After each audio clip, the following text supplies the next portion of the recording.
Aujourd'hui, direction la Seca. La Seca, c'est un village qui est dans la province de Huelva et le cépage est le Verdejo. Le Verdejo est un cépage qu'on retrouve dans le nord de l'Espagne, un peu au centre. Euh, Historiquement, c'est un cépage qui a réalisé des vins de table de consommation courante. Donc, c'est pas forcément a priori ce qu'on peut imaginer comme étant un cépage noble. Mais quand on va chez Canta la Piedra Viticultores, qui est un domaine qui se situe à la Seca, donc dans cette province de Huelva, les vins qu'ils font, malgré des vignes, certaines sont des vignes très très anciennes, mais là, c'est des vignes relativement jeunes, sur une parcelle qui s'appelle El Espejo, ça donne un vin exceptionnel. Et donc, j'ai eu l'occasion déjà ici de commenter des vins de Canta la Piedra Viticultores. Manuel est le représentant aujourd'hui de cette famille de viticulteurs qui produit des vins blancs aujourd'hui qu'on retrouve sur plein de très très belles tables en Europe et dans le monde. Alors là, il s'agit d'un 2022. J'avais eu l'occasion de goûter un OTA de la même année que j'avais trouvé superbe, mais encore trop jeune. On va voir avec celui-là que j'ai déjà un peu goûté avant.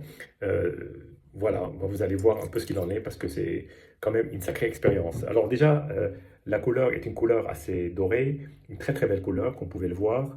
Il y a même une légère viscosité, un côté pas gras, mais plutôt légèrement onctueux dans la robe. Une très très belle robe.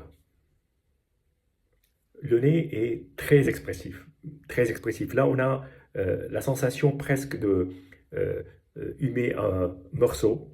Ça rappelle certains morceaux, parmi les plus beaux, avec une très légère réduction et un côté pierreux silex qui caractérise certains vins du coup là de Loire.